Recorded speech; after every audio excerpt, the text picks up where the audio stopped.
moi, mon sujet de prédilection, comme quelques-uns le savent ici, c'est des campagnes à long terme. C'est ce que j'aime jouer, c'est des campagnes qui vont durer 3, 4, 5, 6 ans, avec les mêmes joueurs, ou souvent des changements.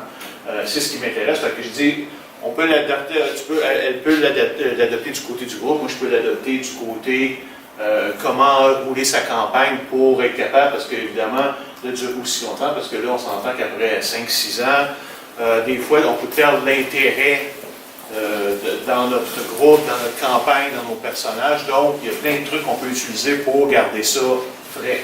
Et d'où le titre de toujours prêt, toujours prêt après tout ce temps-là. C'est déroulant, parce que vous voyez les morceau par morceau. Bon, une des choses que j'ai pu voir en parlant avec des différents gens, c'est que la plupart des campagnes sont simplement abandonnées. Donc, les deux plus grandes causes des abandons, c'est un désintéressement. Donc, les gens ont envie de jouer à autre chose. Ont décidé sont tannés de leur personnage, ils veulent jouer un autre type d'univers, etc. Et il y a aussi tout simplement la désintégration du groupe, qui peut être tout simplement causée par le fait que quelqu'un doit déménager, a une famille, tout d'un coup ils ont des enfants qui ne sont plus disponibles. Donc il y a quand même un roulement qui va se faire, surtout si votre campagne dure plusieurs années. Il y a de très grandes chances que ça change, les personnes changent d'année en année. Donc le problème qu'on a, c'est comment on garde l'intérêt pour notre campagne. Et ça, c'est aussi bon pour les joueurs que pour le maître de jeu.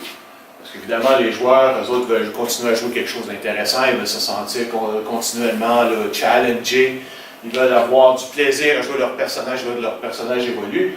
Mais pour le maître de jeu aussi, à un moment donné, c'est comme, il faut que tu aies du plaisir à jouer à ce que tu joues, surtout qu'avec le temps qu'on passe pour faire nos choses, donc on va avoir du fun dans le monde et avec les joueurs avec lesquels on joue. Donc, première des choses, il y a quand même une des choses, c'est ça, c'est qu'il peut y avoir évidemment arrivé des conflits à l'intérieur du groupe. Donc, il y a quand même quelques méthodes qu'on peut essayer de les éviter. Premièrement, si vous êtes capable, ça c'est sûr, évidemment, il n'y a pas tellement de joueurs, mais même si maintenant il y en a de plus en plus, si vous êtes capable de jouer avec des amis, des gens avec qui vous savez que vous vous entendez bien, bien, jouez avec eux autres, ça va toujours passer. Puis même, tu sais, ça va, quand on joue avec des personnes qu'on ne connaît pas, quand on a des situations qui sont conflictuelles, on a moins de retenue, alors que si on connaît bien la personne et on l'aime à part ça, ben là, tu sais, on va faire attention avec ce qu'on va dire et on va essayer tout simplement de trouver des meilleurs compromis plutôt que de dire.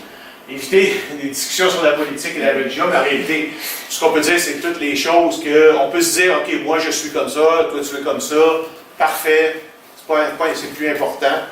Nous autres, la majorité dans notre groupe est athéiste. On a par contre un joueur qui est assez religieux. C'est juste quelque chose, des fois on peut faire une couple de blagues, mais on ne se pique pas dessus. On le laisse tranquille, il nous laisse tranquille. Fait que, on s'entend super bien. La question, c'est juste de l'accepter. Évidemment, vu que c'est un ami, ça aide encore une fois à faire passer la chose. Quoique, je devrais mentionner, c'est devenu un ami. Je l'ai connu dans les jeux de rôle. Okay, donc, au début, même si c'était quelqu'un que je ne connais pas. S'entendre à l'avance sur les thèmes et le ton de la campagne. Qu'est-ce qu'on veut quand on veut partir de notre campagne? Qu'est-ce qu'on veut faire? Est-ce que ça va être quelque chose qui va être fantaisie, on défonce tout, puis on va avoir du fun, puis c'est pas tellement grave qu'est-ce qui se passe? Est-ce que c'est une campagne sérieuse, ou est-ce qu'il va y avoir des côtés diplomatiques et tout ça? Ou c'est une campagne d'horreur à la Cthulhu, où ce que là, les personnages risquent de mourir et tout ça? Il est important de s'entendre entre nous autres pour que chacun sache à quoi s'attendre. Et bien évidemment, s'il y en a des choses que les gens sont moins intéressés, bien, on devrait essayer de les éviter. Discuter à l'avance s'il y a des sujets délicats que vous désirez couvrir. Évidemment, parce que, bon, même si c'est des années, on ne sait pas nécessairement toute leur histoire. Fait que s'il y a des choses, et évidemment, c'est plus facile de couvrir des sujets risqués lorsque vous jouez avec des amis, parce que là, justement, en général, vous les connaissez mieux, vous savez un petit peu comment ils vont réagir. Mais il y a des fois toujours, vous savez toujours pas au complet qu'est-ce qui leur est arrivé dans leur histoire.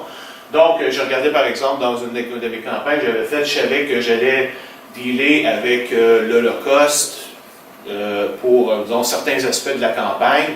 Et je me suis assuré, tu sais, comme, est-ce que ça vous dérange qu'on aborde cette question-là de façon tout à fait sérieuse et certainement pas du côté nazi, là, mais je veux dire, on va quand même en parler.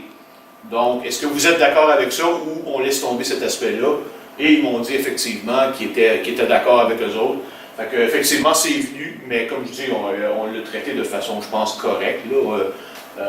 On ne l'a pas, certainement pas commencé à en faire comme si c'était quelque chose de bon ou quoi que ce soit comme ça. Ben ça, je pense que c'est la règle de base. En fait, on peut enlever tout le reste. Ça, c'est la... oui, vous pouvez avoir des conflits avec d'autres personnages. Ça peut être super le fun à jouer, des tensions puis tout ça, à condition de jamais laisser remonter ça entre les joueurs. C'est les personnages qui ont un problème, c'est les personnages qui ne s'entendent pas, il ne faut pas que ça revienne aux joueurs, parce que là, si ça remonte aux joueurs, c'est la meilleure manière de défoncer, de détruire votre campagne, de détruire votre groupe probablement aussi. Comment garder votre intérêt? L'intérêt de tout le monde, finalement. OK, il y a plusieurs aspects qu'on va voir au niveau de l'univers, au niveau du scénario, au niveau comment gérer le départ puis l'arrivée des nouvelles personnes. Au niveau de l'univers, encore une fois, bon, on s'entend, on veut jouer sur des années. Il y a toujours la question de la nouveauté, la curiosité, tout ça qui vient. Et on veut, on veut vraiment là, encourager ça et on veut que ça soit présent partout. Enfin, une des règles de base, c'est de dire, dites pas tout en tout temps. Gardez une partie de votre univers secret. Souvent, moi, je ne la définis même pas. Je ne vais la définir que plus tard quand j'en aurai besoin. Mais ça, c'est mon intérêt personnel. Mais de dire, on commence à une place, on parle de cette place-là, les joueurs découvrent ça. Je ne leur dirai pas tous les secrets dès les 3 premiers épisodes. Dans les années 90, là, vous êtes peut-être, surtout d'entre vous sont peut-être un peu jeunes pour ça, mais il y avait évidemment les X-Files qui étaient. Et tout le monde partait des campagnes X-Files. Des petits épisodes, puis de temps en temps. Fait qu'à un moment donné, on avait essayé de créer ça dans ce temps-là, ou une autre aussi. Fait qu'on se disait, OK, on était un groupe de maîtres de jeu, on va se relayer de session en session. Chacun va faire comme un one-shot, puis avec les mêmes personnages, puis on se relie comme ça. Et de temps en temps, on va faire quelque chose qui montre qu'il y a quelque chose de plus. Mais il n'y a personne qui va être, pour l'instant, qui est responsable de ça. Fait qu'on commence, première session, parfait, beau petit monstre, Monster of the Week, tout ça. Deuxième session, paf, le GM nous apprend qu'on est des clones créés par les nazis là, à la fin de la Deuxième Guerre mondiale quand ils ont été transférés aux États-Unis. OK. On fait quoi à cette heure-là? Personne n'a pu continuer à partir de là, la campagne est morte là. Parce qu'il n'y avait plus rien, il n'y avait nulle part à aller après ça. Donc, même chose, ne révélez pas tout dans les premières semaines ou mois. Et la meilleure manière de faire ça, c'est pour que vous-même, vous n'ayez pas tout défini dans les premières semaines et les premiers mois. Gardez-vous-en, même pour vous-même, continuer à développer votre originalité, votre monde et tout ça. Gardez-vous-en à en faire à travers toutes vos années pour être sûr que comme ça, vous ne vous tanniez pas de votre monde parce qu'il y a toujours quelque chose de nouveau à créer. Bon, ça, évidemment, ça c'est une idée, disons, c'est l'idée de... On veut le plus possible éviter les clichés. Parce qu'évidemment, le problème avec les clichés, c'est que dès que vous montrez un morceau du cliché, tout le monde sait le reste. Donc, il n'y a plus rien à découvrir, à moins que vous décidiez de les twister un peu. Donc, essayez, une autre méthode qui est capable de faire, c'est d'éviter les mondes que les joueurs connaissent par cœur et qui limitent votre créativité. Si vous aimez ça, créer des choses, par contre, et vous arrivez par exemple dans les Forgotten Realms, tout le monde sait qui est Elminster, qui est tel autre personnage et tout ça. Fait que vous ne pouvez plus jouer avec ces aspects-là, il faut vous en créer de nouveau. Puis là, même des fois, il y en a qui vont peut-être trouver que vous ne devriez pas, vous n'avez pas le droit de faire ça parce que c'est interdit dans ce monde-là. Yeah, c'est quoi, c'est bon monde. Puis même si je prends quelque chose qui existe déjà, on va le modifier comme je veux. C'est une chose que j'ai constatée par le fait, c'est que si tu ne crées pas ton univers tout à l'avance, ça te permet de changer les choses dramatiquement. Si je dis, je vais créer les choses quand j'en ai besoin, mais là, la nouvelle chose, peut-être que j'ai introduit un nouvel ennemi ou quelqu'un qui a des influences spéciales dans ma campagne, puis là, je dis, hey, là, je vais créer mon nouveau plan, fait que ça va être lui, mon ennemi, et après ça, je peux faire fitter toutes mes affaires ensemble, parce que, vu que je ne l'avais pas défini à l'avance, je peux le faire fitter comme je veux l'expliquer comme je veux. De toute façon, j'ai même fait des présentations sur une méthode que j'ai, ma création du monde juste à temps. Je ne l'ai pas ici, évidemment, là, mais je veux dire, j'en ai déjà fait des présentations à Comic-Con là-dessus. Et sur mon podcast aussi. Au besoin, vous pouvez grossir votre univers. Si vous êtes sur la même planète, puis ça fait 3 ans que il y a le même genre d'aventure qui arrive, avec les mêmes genres d'ennemis, ben, il y a toujours le moyen de dire, OK, tout d'un coup, il y a des extraterrestres qui arrivent. Bon, c'est peut-être pas aussi bête que ça, là, quand même, là, mais ce que vous pouvez faire, c'est laisser des traces plus de bonheur, qu'il y a peut-être quelque chose d'autre, sans aller plus loin que ça. Ça vous offre la possibilité plus tard de prendre ce fil-là que vous avez laissé tranquille, que vous n'avez pas touché, et là, de le faire grossir soudainement. Et là, à ce moment-là, vous pouvez comme changer littéralement la portée même de votre campagne. Et si tout le monde est allé faire le même genre de mission dans le même genre de monde, vous introduisez un niveau supplémentaire où ils peuvent aller. Donc, au niveau du déroulement de la campagne, moi, je suis absolument pas du tout strict. Je change mes choses tout le temps. La seule période où ça ne change pas, c'est une fois que je l'ai dit aux joueurs. Si je l'ai dit quelque chose aux joueurs, c'est comme ça. Mais si j'ai pas, tant que je peux avoir pensé à toutes sortes de manières de faire mes choses, mais ça peut changer d'une fin de semaine à l'autre, tout d'un coup, si j'ai une bonne idée. Là, hey, c'est vrai, j'ai mes 3 fils qui sont complètement séparés. À ta manière, je viens de passer à une manière de toutes les reconnecter ensemble. Ben, c'est ça. Ça devient ça. Donc, quand je dis changer les choses, ça peut être changer les choses au niveau du monde, ça peut être changer au niveau de l'intrigue, qui est le responsable de quelque chose, tant que pour moi, c'est pas sorti avec mes joueurs, c'est flexible. Une chose que j'aime aussi, c'est inclure des événements transformatifs pour les personnages. Des événements dans ma campagne qui changent, qui font évoluer les personnages d'un coup.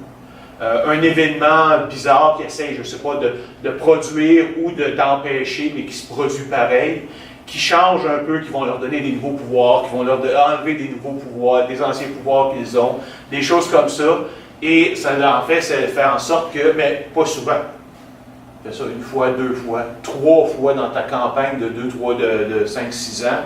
Mais en même temps, ça te permet aux joueurs de vraiment changer de type, pas de changer de type de personnage, mais changer ce que son personnage est capable de faire et de réapprendre, de se le réapproprier par la suite. Un truc aussi, prévoir plusieurs phases de la campagne. Donc, qu'est-ce que je veux dire par phase? Bon, pour commencer, on s'entend, quand je dis prévoir plusieurs phases, rien de fixe. Vous pouvez changer le nombre de phases, ne fixez pas quand vous voulez changer de phase. Le principe, c'est de dire que, je regarde un exemple, j'ai une campagne qui s'appelle Crépuscule Galactique, qui a commencé sur Terre, où la magie n'existe pas sur Terre, un peu à la Shadowrun, mais c'est sur la Terre normale. Okay? De notre aujourd'hui, c'était en 2018 quand on a commencé, non, 2017 quand on a commencé, ou 2016 même.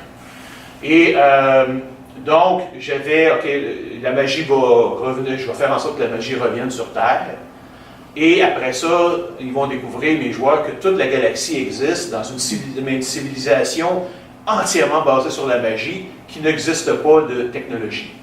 Et là, après ça, je sais que ça s'appelle Crépuscule Galactique, parce qu'il va y avoir quelque chose qui va menacer la grosseur, l'entièreté de la galaxie. Donc, je me suis dit, je vais faire 3 étapes. Une première, où mes personnages ne sont pas des magiciens, et donc, avant que la magie revienne, je vais les laisser jouer autant qu'ils semblent vouloir avoir du fun. Puis à un moment donné, quand je vais voir que c'est le temps, je vais changer de phase, et là je vais dire, OK, maintenant c'est le temps que la magie revienne, et là les personnages vont découvrir leur pouvoir, vont découvrir la galaxie, et tout en mettant des points, à un moment donné, je vais me décider, quand je vais voir que les gens sont comme tannés, ou vont l'avoir comme maîtrisé cet aspect-là, je vais rentrer maintenant l'aspect, OK, maintenant on rentre dans la phase où la réapparition de la magie sur Terre fait en sorte que ça menace l'existence même de la galaxie. Je sais déjà, j'ai quand même une idée de ce que je vois, donc je peux quand même en même temps semer des petites choses, des traces, des prophéties, des choses comme ça, mais je ne sais pas quand est-ce que je vais changer, je ne sais pas de quelle manière je vais changer. Je vais me laisser guider par les événements de la campagne. Puis là, tu sais, c'est comme, il faut faire attention à ce que je dis, là, parce que j'ai une de mes joueuses qui est là. Donc, voilà, c'est essayer de déterminer le moment propice, pas à l'avance, mais quand vous voyez que les gens commencent à refaire un peu la même chose, c'est peut-être le temps de changer votre campagne. Donc, s'il y a des situations répétitives, de joueurs blasés, et aussi, c'est souvent, c'est le temps pour aussi avoir ces événements transformatifs. Vous pouvez mixer les deux pour vraiment changer les choses. Si vous êtes vraiment fatigué, puis pour une raison quelconque, n'hésitez pas, ça m'est déjà arrivé, de prendre des pauses de quelques semaines, ou même de 2-3 mois pour dire, OK, on relaxe, on se revient, on se recharge, puis on revient. Une chose que je trouve importante par exemple, c'est de se fixer une date de retour. Parce que juste pour bien montrer qu'effectivement, ce n'est que temporaire. Parce que des fois, si vous dites, à un moment donné, on s'en parlera pour voir qu'est-ce que ça veut, quand est-ce qu'on vient, puis il y a bien des chances que ça vous reviendrez pas. Et quand on part avec un Big Bang. Il y a quelque chose, là c'est le temps nouveau quand vous venez de partir, soit de changer la phase de la galaxie, avoir un événement transformateur, et ou les deux ensemble, pour comme repomper les gens, là, pour dire, OK, on plonge en plein dedans, puis on recommence où ce qu'on était rendu.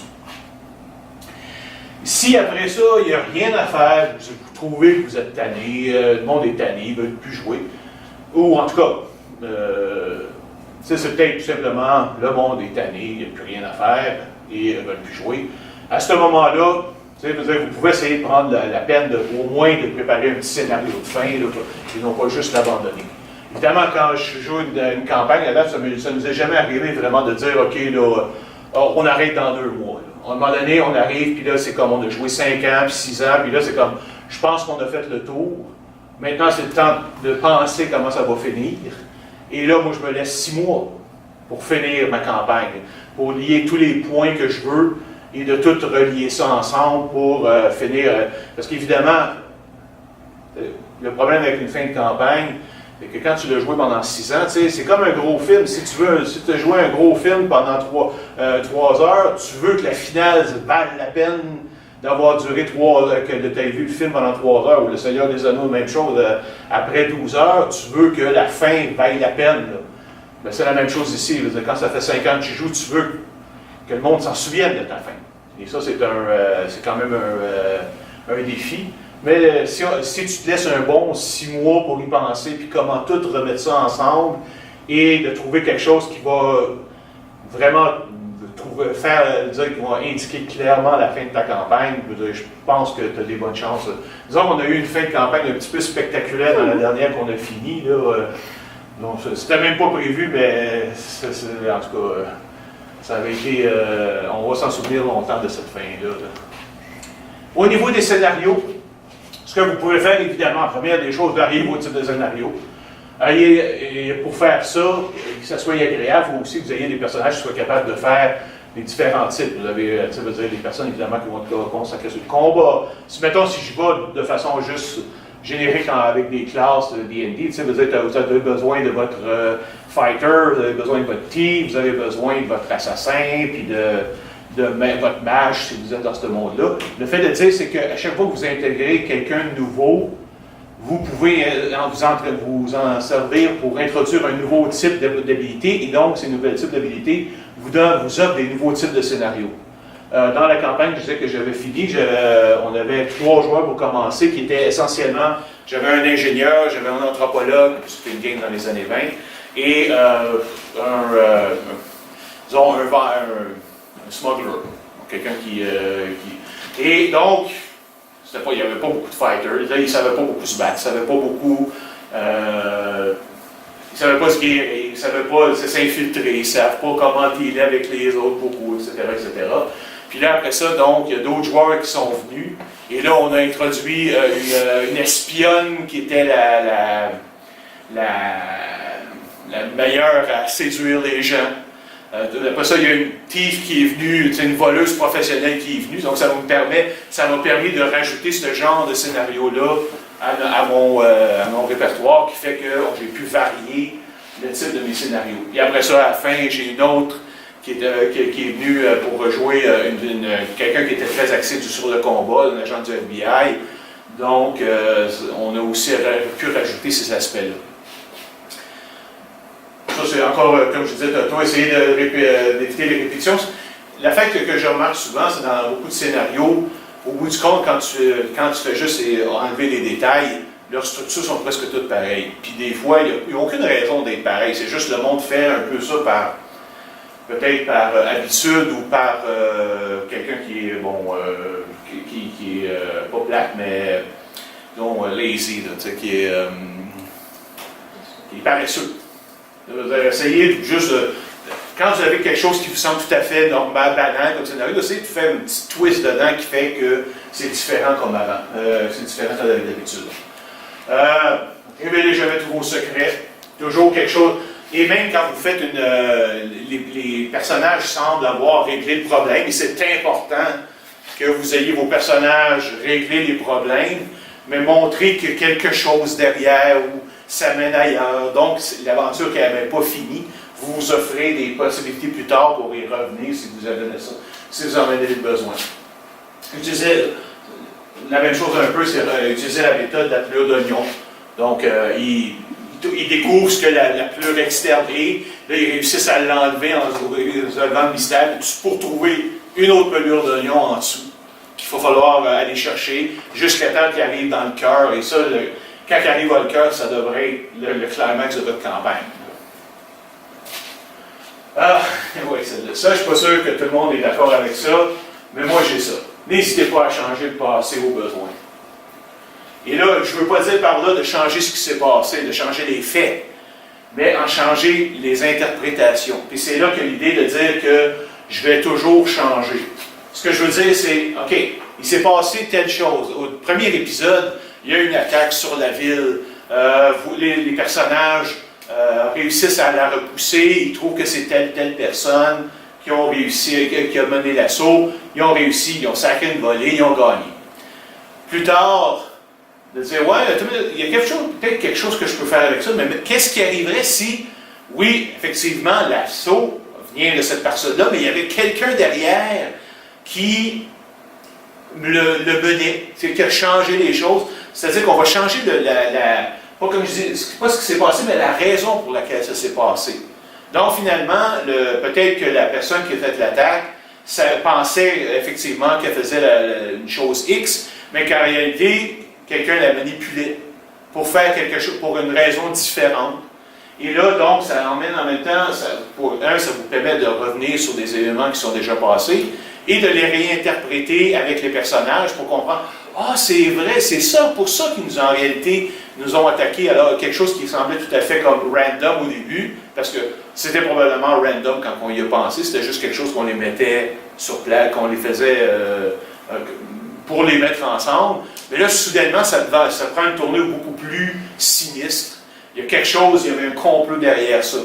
Donc, ce que j'appelle, moi, le retconning, moi, j'en fais tout le temps. Tout le temps. Je pense, à un moment donné, souvent, ce que je fais, c'est que je me laisse des traits, des choses dans ma campagne qui ne sont pas résolues et que je ne résous pas sur le problème. C'est comme, OK, je vais laisser ça comme ça, puis si jamais plus tard, j'arrive à une place où je peux inventer quelque chose qui va me connecter à ça, je vais le faire. Donc, je me laisse mes traits qui sont comme ça, continue à avancer, puis à un moment donné, il arrive quelque chose, un nouvel ennemi, par exemple, puis là, je vais regarder, hey, attends une minute, cet ennemi-là, est-ce qu'il pourrait être aussi responsable de ce qui s'est passé dans le passé? Ça fait du sens? Oui, parfait. Fait que là, je fais en sorte que les personnages vont découvrir ça, et pour eux autres, c'est comme si c'était tout, ça s'emboîtait tout super comme il faut. Ils voient pas, bon, sauf la quantité, mais là, je le fais de toute façon, je leur dis carrément que je fais ça. Ils voient pas la soudure que je fais par la suite. Pour eux autres, c'est comme, ça semble tout à fait correct et il n'y a pas de contradiction.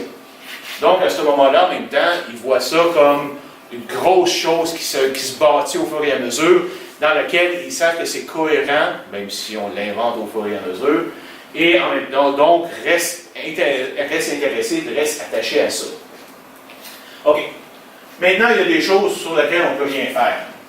Bon, un joueur s'en va. Moi, ça m'est arrivé, un de mes personnages, les joueurs s'en allaient pas étudier, mais enseigner en Chine pendant 6 mois. Il est arrivé une année en Chine, puis l'autre année, un autre 6 mois, ou 8 mois même en Égypte. Oui, c'est ça. Qu'est-ce qu'on fait avec ces personnages-là? Parce qu'il va y avoir des changements comme ça va toujours arriver à un moment donné si tu joues pendant des années. Oui. Bon, il y a plusieurs choix. Le premier, c'est qu'il peut devenir tout simplement un NPC dans le groupe. Il est là, mais on n'en parle pas. Il agit beaucoup moins. On peut l'envoyer dans une quête personnelle, et ça, vous pouvez parler avec le joueur en question là, ou la joueur en question pour voir qu'est-ce qui serait intéressant pour lui, expliquer pourquoi il n'est pas là. Et moi, mon préféré, c'est subir on peut faire quelque chose une évolution du personnage qui fait qu'il a besoin de s'en aller pour un certain temps, mais quand il va revenir, ça ne sera plus la même chose. Il ne sera plus la même chose. Dans ce cas-là, dans cette campagne-là, j'avais un personnage qui était un comte immortel, le comte de Saint-Germain, whatever, du 14e du nom, et qui était un allié des NPC. Puis là, à un moment donné, j'ai pensé, là, mon personnage avait des choses qui lui ressemblaient, et devait s'en aller. Fait que là, à un moment donné, je marchais, puis j'ai pensé, attends une minute, est-ce que je pourrais faire en sorte que lui devienne le prochain comte de Saint-Germain? Fait que j'ai parlé avec mon joueur, j'ai demandé, hey, tenterais-tu de faire ça? Non, c'est pas elle. C'était son chum, par exemple. Donc, j'ai parlé à ça, il dit, ouais, c'est super intéressant. Fait que, disons, il s'en allait dans 2-3 semaines. Fait que le prochain scénario, il est arrivé une raison que le comte de Saint-Germain meurt. Là, ils ont exploré une place, une nouvelle ville qui datait de 150 000 ans, blablabla. Là, après ça, ils reviennent, puis là, OK, là, lui, il décide de rester, vu que c'était le seul qui était capable de contrôler la technologie qui était là, décide de rester en arrière, fermer les choses, fermer l'accès à la ville, et de disparaître pendant 6 mois. Et après ça, quand il est revenu, ben là, il a pu jouer sur le fait, hey, c'est moi le nouveau comte de Saint-Germain à cette heure, c'est moi qui ai rendu immortel. Fait que, donc, comme je vous ai préparé son retour avec un Big Bang, faites-en un événement là, qui fait que ça vaut la peine. Ces effets-là revenir d'une façon intéressante, là, pas juste là, tout d'un coup il est de retour. Surtout, évidemment, c'est surtout bon si vous prenez les deux premiers. Moi, je déteste avoir des NPC qui restent là, puis qui font rien. Fait que je préfère toujours les 2 dernières, surtout la 3e. Donc, si vous le faites revenir, ben, c'est pas juste à un moment donné bonjour. Faites que ça peut être tout simplement qu'il vient une situation dangereuse, puis là, il vient sauver le groupe à la dernière minute. Et en même temps, l'avantage, c'est qu'il va utiliser ses habilités, tout ça, puis ça va remettre aussi, ça va le remettre dans la tête des personnages, des gens, des joueurs, c'est qui ce personnage-là. Évidemment, c'est encore mieux si les restes du groupe savent pas qu'il s'en vient, qu'il s'en retourne. Vous pouvez les surprendre, là. Le garder à l'extérieur de l'appartement, là, vous cachez quelque part, là, puis là, après ça, vous pouvez, bon, ça, c'est moins important, là. Peu importe la situation, il est important de mettre le spotlight. On prévisait, c'est que juste pour que les personnages, les autres joueurs se réhabituent à sa présence et se rappellent qui il est. Donc, pour le premier scénario qui revient, ou deuxième, faites quelque chose qui est vraiment axé sur ses habilités à lui, ou à elle, évidemment. Donc, en même temps, ça va montrer pourquoi il est utile au reste du groupe. Maintenant, il y a le départ permanent d'un joueur. Bon, il y a encore une fois, ça va arriver. Il y a des joueurs, ça peut être juste des conflits. On a perdu des joueurs à cause de certains conflits. On a perdu des joueurs parce qu'ils devaient s'en aller, etc., etc. qu'est-ce que vous faites avec son personnage? Moi, personnellement, je fais toujours ça, je discute tout ça avec mes joueurs, avec le joueur en question. Donc, ça peut être devenir un NPC qui reste avec le groupe. Ça, encore une fois, c'est quelque chose que moi, j'aime pas du tout, même encore plus parce qu'il ne reviendra jamais. Ça peut être un NPC qui reste dans la campagne, qui va faire ses propres affaires, il va donner, je ne sais pas, un homme d'affaires ou créer une nouvelle agence, mais qui continue, il continue à exister et que les personnages peuvent aller consulter de temps en temps. Ben, il peut mourir aussi. Vous pouvez décider de le faire mourir. Mais là, encore une fois, ne faites pas ça de façon cheap. Si vous décidez de le faire mourir, ben, tu sais, il n'arrive pas souvent d'occasion de faire quelque chose de hyper dramatique dans une game. Là. Quand ça arrive, profitez-en donc. Donc, s'il décide de mourir, concoctez-y un scénario, ce qui peut sauver, je ne sais pas, il peut se sacrifier pour sauver le reste du groupe. Comme je dis, il y a quelque chose qui peut arriver, un événement tragique qui va révéler un nouvel ennemi secret ou résoudre un ancien ennemi, sauf qu'au prix de sa vie, quelque chose du genre. Donc, par exemple, le traître caché qui est dans votre groupe ou un de vos alliés, il se révèle enfin en assassinant le personnage. Ça peut être aussi, qui se sacrifie, comme je dis, pour permettre au reste du groupe de s'échapper. Comme je dis, ça n'arrive pas souvent. Faites-en donc un événement marquant, profitez-en quand ça vous apparaît, quand ça vous tient. Encore une fois, c'est le genre, parce que c'est toujours le principe de dire de créer des moments dans la tête des joueurs qui vont se souvenir. Moi, j'ai des affaires qu'on a joué game de 22 ans, une partie en particulier, où mon personnage a fait les 3/4 d'une mission assez spéciale par lui-même. Je suis capable de vous dire encore exactement quel sort qui a utilisé à quel moment, de quelle façon. Ça fait 22 ans de ça. Parce que ça a été tellement cool que tu t'en souviens.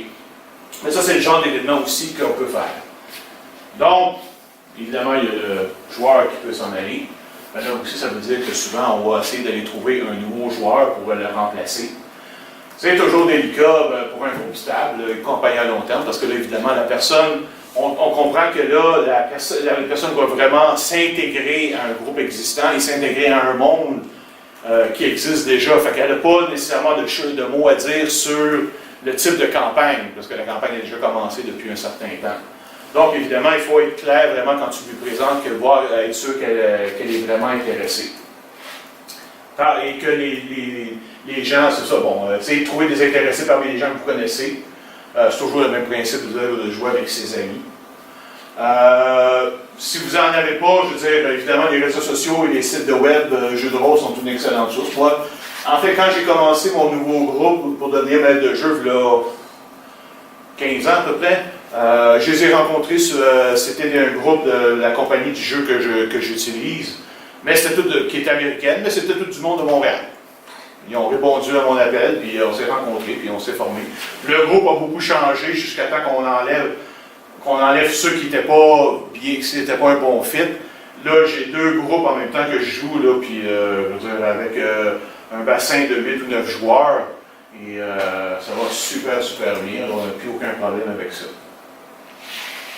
Ouais. Donc, si vous ne rencontrez pas les candidats, ben, vous pouvez aller leur parler, faire une petite rencontre dans un endroit neutre, parce que des fois, il y en a un peu défoqués, fait que vous ne voulez pas nécessairement les inviter chez vous directement, mais juste les rencontrer par un petit bar ou un resto pour voir c'est quoi leurs intérêts, puis comment on pourrait l'intégrer à l'intérieur de la campagne, quel genre de personnage ils veulent faire. Ok, c'est beau. Puis c'est ça, une question c'est comme, est-ce que ça clique entre vous autres? Vous entendez-vous bien avec cette personne-là? Parce que vous avez, comme vous comprenez, vous avez pogné avec pendant des années, là. Donc, prenez du monde que vous pensez que ça va bien fonctionner. OK. Pour le nouveau personnage maintenant de ce joueur-là, si vous voulez que le personnage soit accepté par les gens, qu'il soit intégré dans le groupe, il y a quand même certaines règles que vous pouvez faire. Donc, premièrement, développer un nouveau concept qui n'est pas présent dans le reste du groupe. Donc, il y a un set d'habilités différents, il y a une spécialité différente. C'est ça, un nouveau concept, ça peut permettre en même temps au maître de jeu d'augmenter la variété de ses scénarios, comme quand l'espionne est arrivée ou la voleuse est arrivée, ça me permet de rajouter ça. Ne pas faire une pâle copie des autres, Donc, évidemment, on veut qu'il ait vraiment sa spécialité à lui que les autres n'ont pas.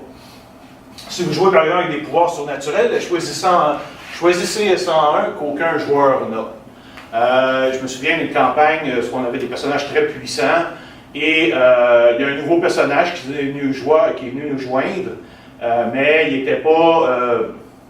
Il était beaucoup moins puissant, il était à moitié, je pense, la moitié soit des points ou des niveaux, peu importe comment vous voulez le compter, ça c'est en points, sauf que c'était un télépathe. Ben, il n'y avait pas de télépathe dans le groupe. Ben, excuse-le, même si quelqu'un n'a pas un gros pouvoir de télépathie, un petit pouvoir de télépathie, ça peut être utile en calvasse pareil. Donc, aussitôt, même s'il était moins fort que les autres en termes de points, il apportait une nouvelle dimension à l'équipe. En plus de ça, avec le fait de pouvoir linker les gens ensemble, il nous permettait de travailler dans nos pouvoirs de façon concertée et de casser des choses, de faire des choses à distance avec les autres personnes. Donc, même s'il était moins puissant, le fait qu'il introduisait quelque chose de tout nouveau faisait en sorte que comme les autres joueurs voulaient tout de suite, les autres personnages voulaient l'accepter tout de suite. C'est ça, en même temps, donc, ça permet au personnage de faire sa place et montrer son utilité. Faites en sorte que son background se relie à des événements de la campagne. OK, ça fait 2 ans que vous jouez, vous introduisez un nouveau personnage, vous pouvez faire, il sort de n'importe où, mais vous pourriez aussi faire relier son apparence avec quelque chose qui s'est passé dans la campagne. Vous êtes allé sur une planète qui a été rasée par, mettons que vous jouez à Star Wars, vous avez une planète qui a été rasée par l'Empire. Ben, peut-être que cette personne-là, c'est le dernier survivant de la planète en question, qui, à cause de ça, maintenant veut comme vraiment se venger de l'Empire, et là, va pouvoir faire entrer, va être intéressé à participer à votre groupe de rebelles. Donc, au lieu de le faire de façon complètement out, là, qui vient de nulle part, vous l'introduisez dans la campagne. En plus, les gens vont, vu que vos personnages ont vécu cette situation-là, vont tout de suite comprendre d'où cette personne-là vient et être beaucoup plus en mesure de l'accepter rapidement. Les joueurs, je parle évidemment. Oui. Évidemment, pour son introduction, de préparer un scénario qui mettra ses talents en avant. Encore une fois, c'est de montrer aux autres qu'elle vaut la peine, aux autres personnages qu'elle vaut la peine. Évidemment, on s'entend qu'entre joueurs, on devrait être prêt à dire « Oh, c'est correct, on va jouer ensemble ». Mais au niveau des personnages, c'est de montrer aux autres personnages que ça vaut la peine qu'elles soient là. Laissez-vous du temps pour bien s'intégrer. Ça peut prendre quelques sessions là, avant de cliquer. Surtout, évidemment, quand on joue avec le même groupe pendant longtemps, des fois, il y en a qui peuvent avoir de la misère à s'adapter à quelqu'un de nouveau. Fait que laissez-vous quand même une certaine période. Puis là, si après 3 ou 4 ou 5 sessions, ça ne marche toujours pas, c'est le temps de faire quelque chose. Donc, peux-tu juste revenir? C'est ça. Là, vous pouvez, si ça ne marche pas, vous pouvez avoir une bonne discussion pour savoir qu'est-ce qui se passe et tenter de le régler. Puis évidemment, si ça ne marche pas du tout, c'est comme, non, désolé, ça ne marche pas. Moi, ça m'est arrivé de faire rentrer quelqu'un de nouveau. On l'a essayé 3, 4, 5 fois. Et après ça, c'est comme, non, on n'est pas capable on ne comprend pas quand tu joues. Tu n'as pas le même style que nous autres. Tu n'as pas le même style de jeu que nous autres. C'est comme, on ne sacrifiera pas notre campagne pour toi. Donc, désolé. Mais par contre, en le rencontrant à l'avance, ça c'était une personne qu'on n'avait pas rencontrée à l'avance. Si on l'aurait rencontré à l'avance, on l'aurait probablement spoté assez vite parce que c'était assez vite à spotter. OK, je pense que c'est terminé. Fait que j'espère que ça vous donner au moins plusieurs conseils là, pour pouvoir rouler ça. Là. Comme je disais, nous autres, moi quand j'ai commencé à jouer, j'ai joué une campagne de 5 ans, après ça une de 7 ans. Là, après ça, pendant cette campagne de 7 ans, moi j'ai commencé à faire maître de jeu. Ma première campagne elle a duré 6 mois avant de foirer. Deuxième, elle a duré 5 ans, avec une bonne fin. Après ça, la campagne Guerre de sang elle a joué 6 ans. Elle a pris fin l'année passée. Là, j'en ai 2 autres qui jouent, une qui est Crépuscule Galactique, que je disais, c'est où la Terre est comme la seule planète technologique dans un univers de magie et destinée, là, avec sa présence destinée à détruire la galaxie. Et l'autre, c'est comme une campagne de mythes, où là, il y a des dimensions, où les personnages jouent des anges, des démons. Je joue Kali dans du monde de l'hindouisme. J'ai des gens. Donc, de plusieurs panthéons comme ça. Chaque panthéon a sa dimension à lui, qui ressemble à la Terre aujourd'hui, mais différente. Donc, puis là, elle dure depuis. Crépuscule Galactique, elle date depuis 2016. Donc, ça va faire bientôt 3 ans. Et Mitaine, je pense qu'on a commencé 1 an à peu près. Même si elle, on a pris un break de à peu près 6 mois, justement pour finir l'autre, celle qu'on a fini par la suite qui s'appelait Les Guerres de sang. Puis je pense que moi, je ne reviendrai jamais à des groupes qui jouent c'est le fun ici, les one-shots ici, dans les conventions, mais jouer entre nous autres, là, moi, c'est comme non. Les petites affaires comme ça, c'est pas ça qui m'intéresse. C'est toujours des campagnes alors vous voyez toujours 2 fois par mois, c'est une question que peut-être, vous voyez toujours 2 fois par mois, 3 heures. Oui, c'est exactement ça. Parce que c'est pas pareil une campagne genre 2 fois par mois, 3 heures, sur 6 ans que genre 1 fois par semaine. Oui, non, c'est sûr, ok. C'est parce que ça dépend là quand Milly, j'ai Milly parce que je l'appelle, parce que c'est comme ça qu'elle s'est appelée sur Facebook, là, mais quand Émilie est venue, elle est venue sur notre campagne de Mitaine d'Amorogne. On joue le vendredi, on joue le jeudi, fait que oui, effectivement, on ne peut pas aller plus loin que 10 heures. Par contre, on joue sur Crépuscule Galactique le dimanche, le vendredi. Fait que là, ça m'arrive souvent d'aller 3h30, 4h. Mais on reste aux 2 semaines. Par contre, on les alterne. Donc, oui, c'est sûr, mais que tu peux aller moins. Mais c'est parce que, écoute, ça dépend du genre de scénario que tu fais. Si tout ce que tu fais, c'est du combat, il n'y a rien là. Je veux dire, moi, je peux faire, tu sais, ça va me prendre 10 minutes à préparer une game de 4 heures qui a du combat. C'est facile. Mais si je dois créer un paquet de choses, puis de tout ça, c'est beaucoup plus de travail. Mais en même temps, pour moi, c'est beaucoup plus, ça vaut beaucoup plus la peine. Je pense aussi moins joueur parce que, bon, le combat pendant 4 heures, là, ça va faire à un moment donné. Là. Donc, ça dépend vraiment de ton style. Pour la toute première longue campagne, on jouait toutes les semaines pendant 5 ans dans un Japon médiéval fantastique. On n'avait pas de problème. On jouait 4 heures à chaque fois, toutes les semaines, puis ça marchait aussi. Mais c'est sûr que ça veut dire qu'il faut que tu sois... Mais en fait, je trouve que c'est moins compliqué de faire ça que d'alterner 2 campagnes. Parce que dans 2 campagnes, tu es toujours obligé de switcher d'une semaine à l'autre. OK, là, faut que je vais me mettre dans tel monde. Et c'est pour ça que j'ai besoin de faire mes résumés.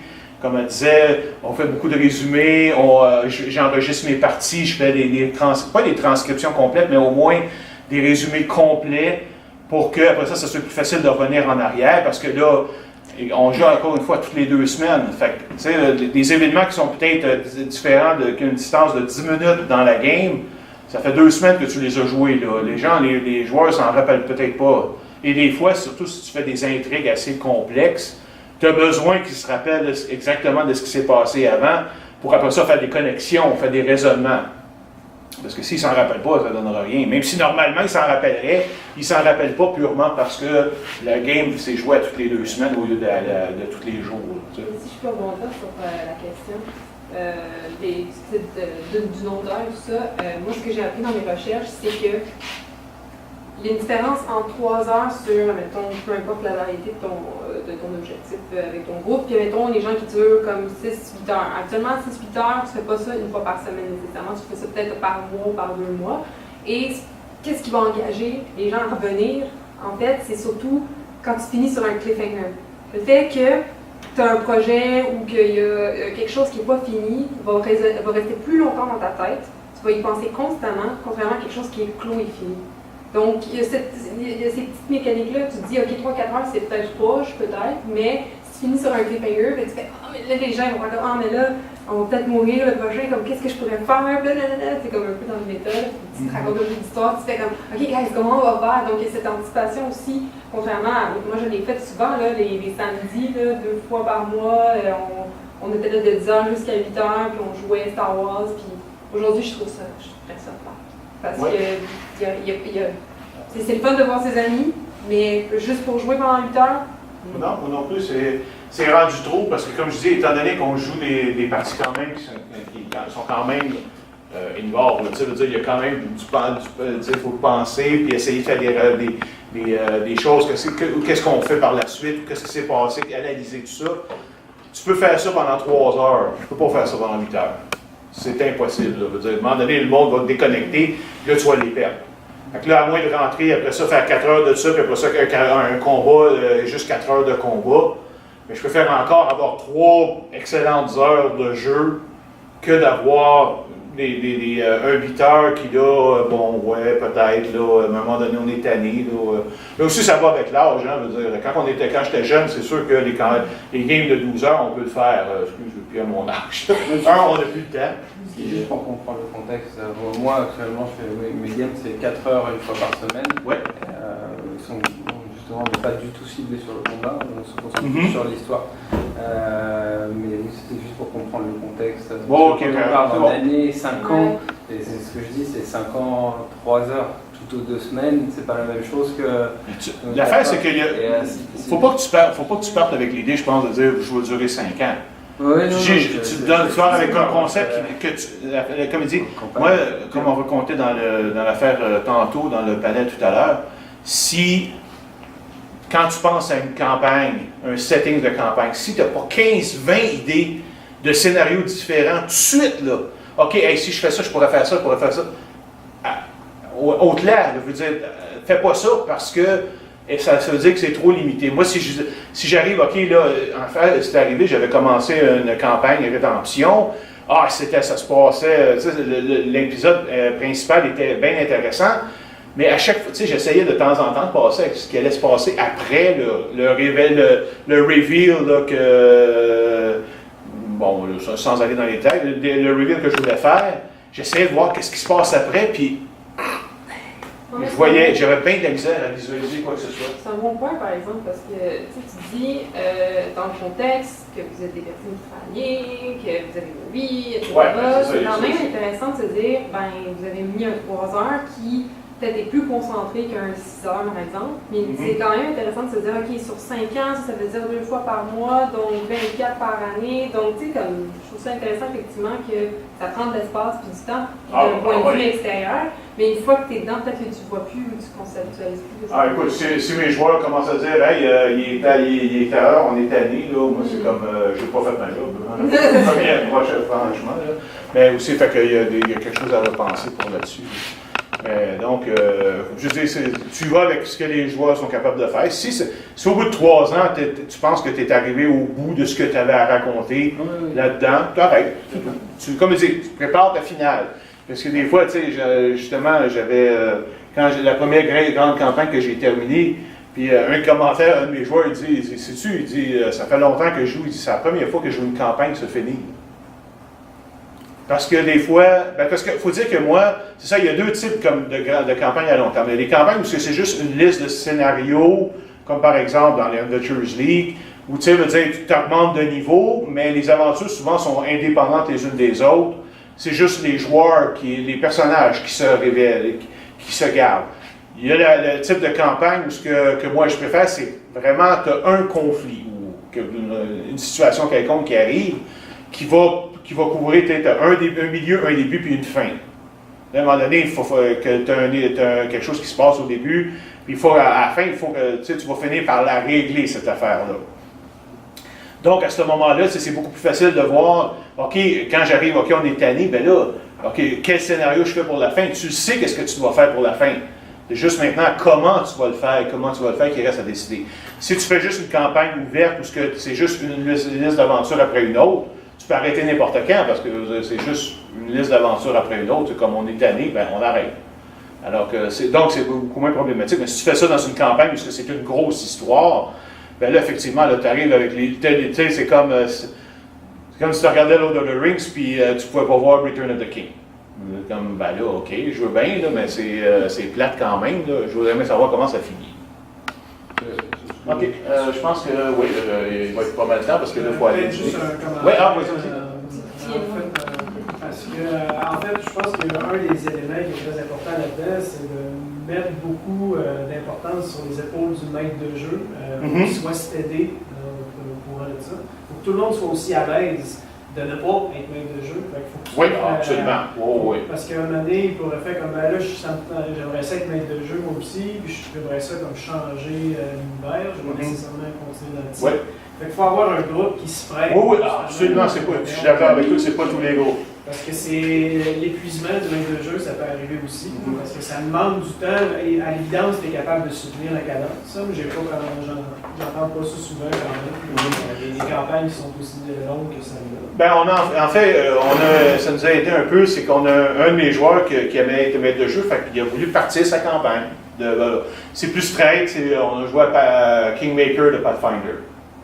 On le fait, puis justement, c'est que ça nous permet, là, je deviens joueur, là, à ce moment-là, lui, il est maître de jeu, c'est un de mes joueurs dans mes autres campagnes. Puis justement, ça me permet aussi de relaxer. Tu sais, ce soir-là, c'est comme je peux juste m'asseoir puis jouer. J'ai pas besoin de me préparer, j'ai pas besoin de rien faire, je peux juste jouer et réagir, qu'est-ce qui va se passer. Donc, ça fait du bien. Chez lui ou chez toi? Non, c'est aussi chez moi. Hein?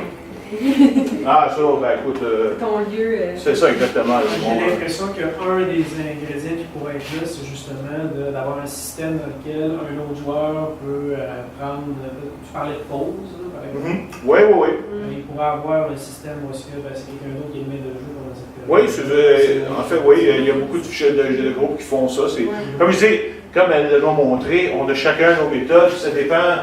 C'est tout simplement que trouver les joueurs et un maître de jeu qui sont compatibles ensemble, parce qu'il n'y a pas une méthode miracle qui va fonctionner. C'est juste de trouver sa méthode à soi et de trouver des joueurs qui sont capables de travailler avec ça. Et à ce moment-là, moi j'en ai comme.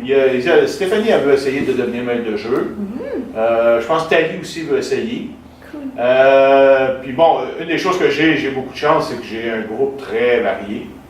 Des femmes, des hommes, des straight, des gays, des non-binaires. La seule, je pense, qui manque, c'est plus de côté culturel. Mais oui. Mais bon, ça, ça a juste tombé comme ça. Mais juste le fait de ça, puis bon, ça, c'est le sujet d'une autre présentation au complet, mais ça permet vraiment de changer les choses encore une fois, parce que le style de jeu a changé quand ces filles-là sont arrivées. On a déjà comme joué 3 ans dans Guerre de sang. 2 ans, je pense, avec juste les hommes. Puis là, les filles sont arrivées et ça a changé la manière de jouer. Parce que là, la vie des personnages était beaucoup plus importante, l'aspect émotionnel est rentré là-dedans. Et le résultat, c'est pas qu'on s'est retrouvé avec les gars qui jouent de la même manière et les filles qui jouent de bord. Mais plutôt, les gars ont changé leur manière pour venir rejoindre les autres. Tout comme eux autres, ils ont pris certains aspects des hommes. Eux autres, les hommes ont pris certains aspects des femmes qui fait que là, ils ont décidé, OK, c'est important pour eux autres de fonder une famille, d'avoir des enfants dans le monde. Tu sais, sur une campagne qui s'étendait de 1925 jusqu'à 1943. Donc, ils ont évolué dans le monde, en plus de devenir plus puissants sur des feuilles de personnages. Ils ont aussi grandi dans le monde. Ils ont pris de l'importance, ils ont établi des familles, des dynasties, même dans certains cas. Il y en a un qui voulait finir, il va devenir président, il va devenir le candidat à l'investiture américaine. Là, c'est comme... Donc, on les a vraiment, tout cet aspect-là social est arrivé quand les filles sont arrivées, puis qui ont introduit cet aspect-là comme quoi c'était important dans leur jeu. Puis tous les gens ont suivi, puis ils ont comme...